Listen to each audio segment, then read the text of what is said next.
Centro-Oeste é formada pelos estados de Mato Grosso do Sul, Goiás e pelo Distrito Federal.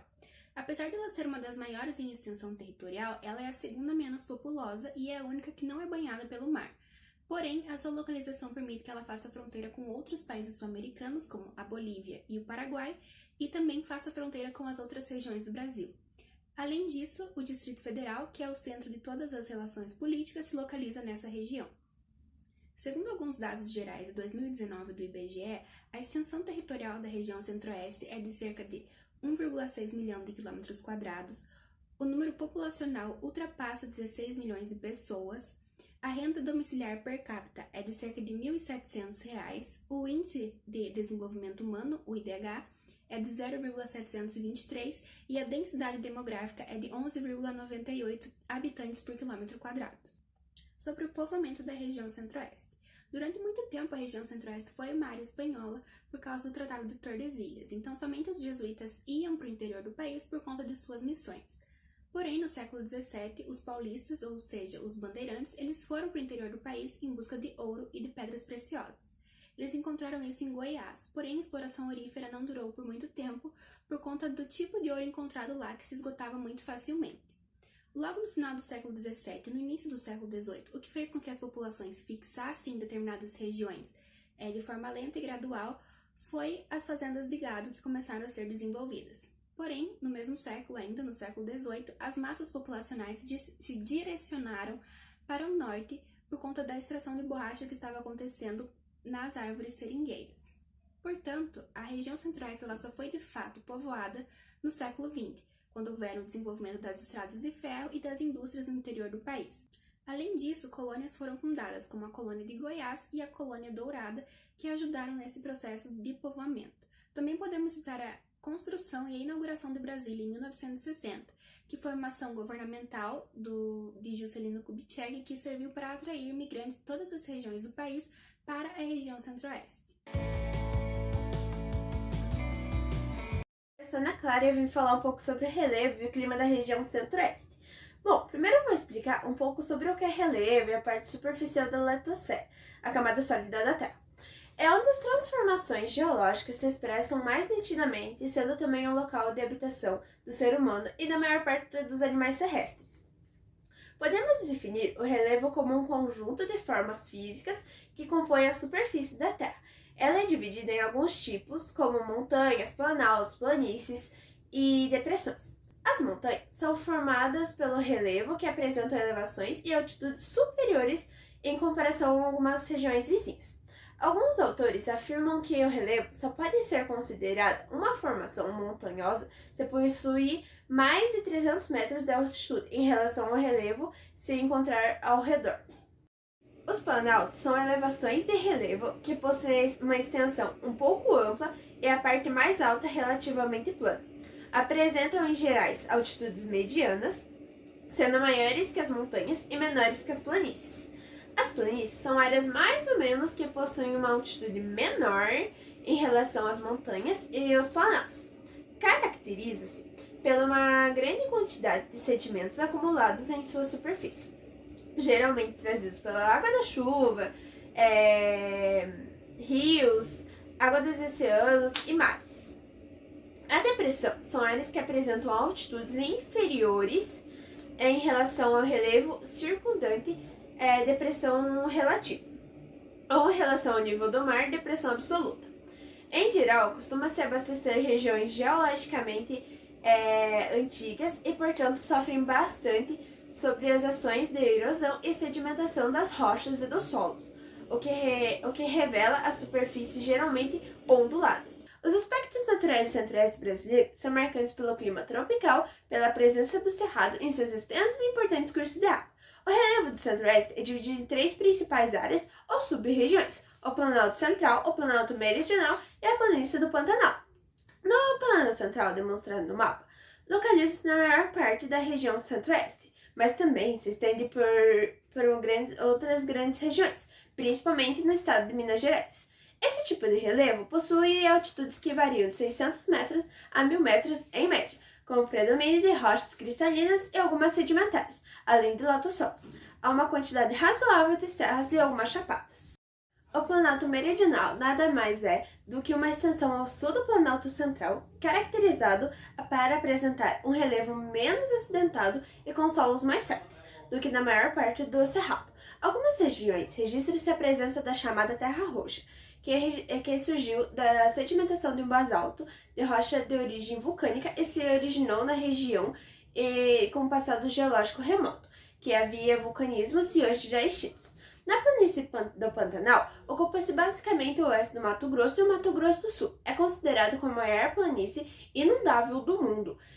Em termos de chuvas e cheias de rios, a maior parte das áreas local alaga-se, originando o ambiente característico da região. Os grandes lagos são principalmente abastecidos pelo rio Paraguai. O clima dessa região do centro-oeste é caracterizado pela predominância de um tipo tropical úmido, com a maior parte dessa região ocupada em uma larga extensão de Goiás e do Mato Grosso.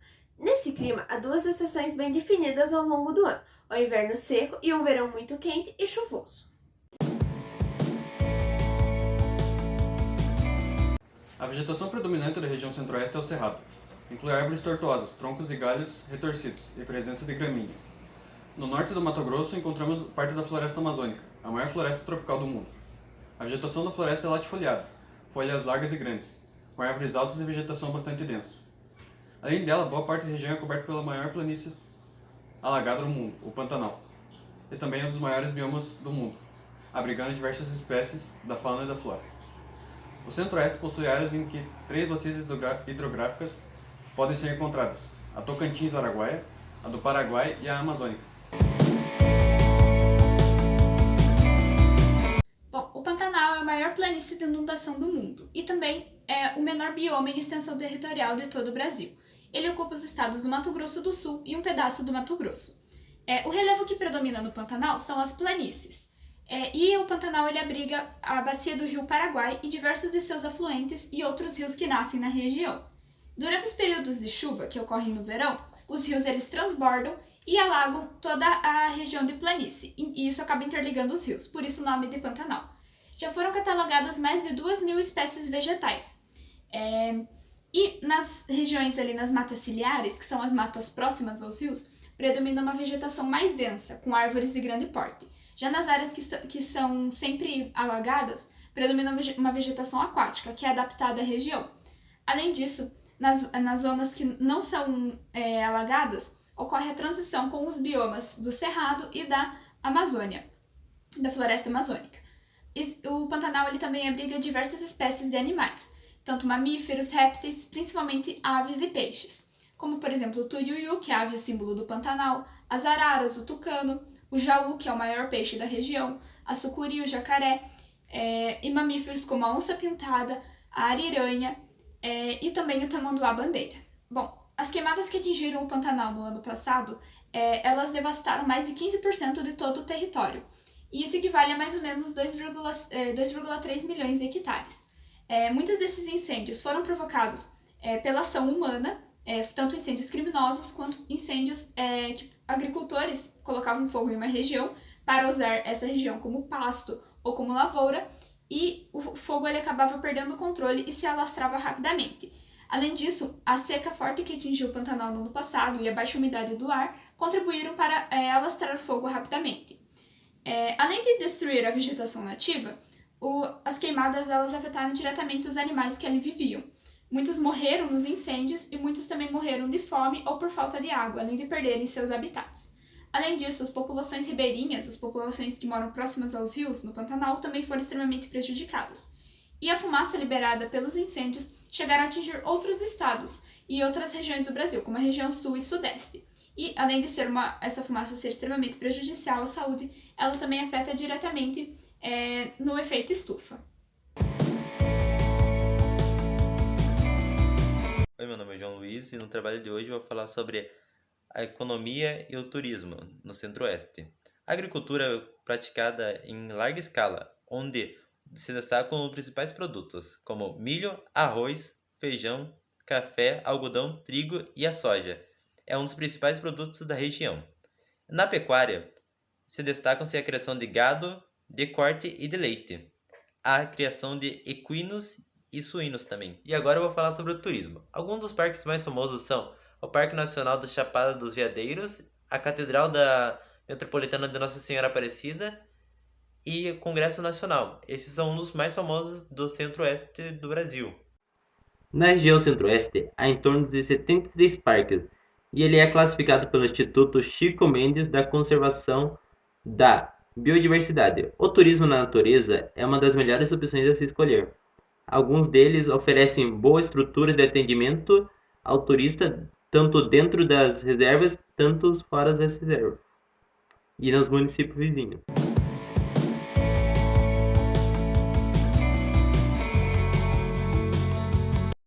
Então, eu vou falar um pouco sobre os indígenas do Centro-Oeste e suas reservas.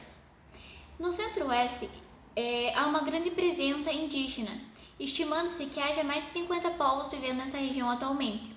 Um exemplo desses povos são os Nambiquará, os Chavantes, os Suyá e os Bororó.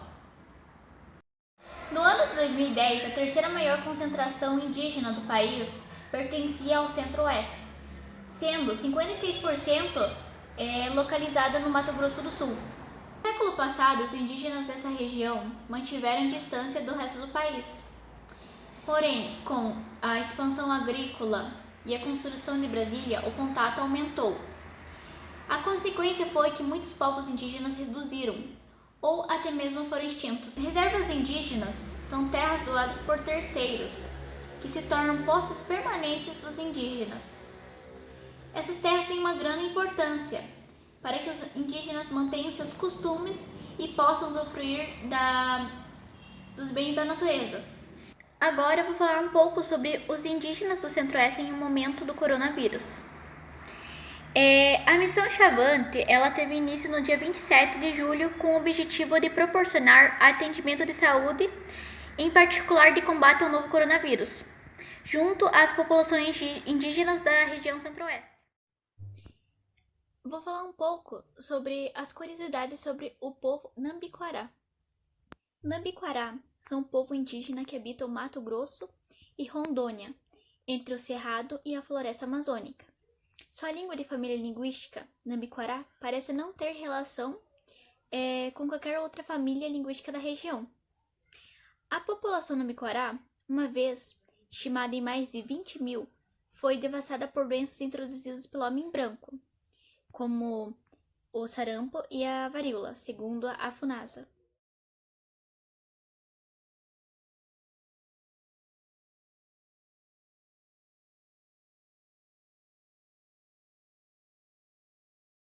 Agora, a segunda curiosidade. Durante a estação de seca, eles são nômades, dedicam-se à caça e à colheita de plantas silvestres, passando cada noite em um lugar diferente. Na estação chuvosa, são sedentários, instalando-se em assentamentos temporários criados nas matas e dedicam-se à agricultura em pequenas rosas, criando clareiras com técnicas de corte e queima.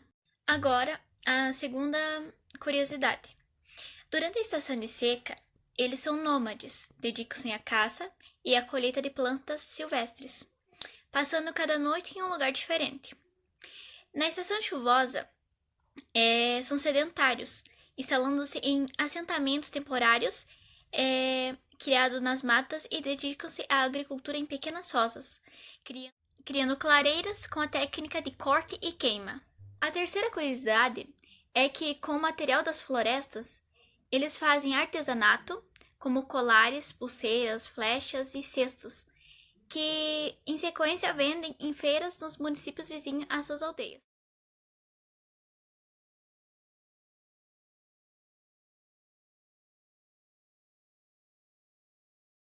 A quarta curiosidade é a poligamia, que é praticada pelo chefe de uma aldeia e outros homens importantes.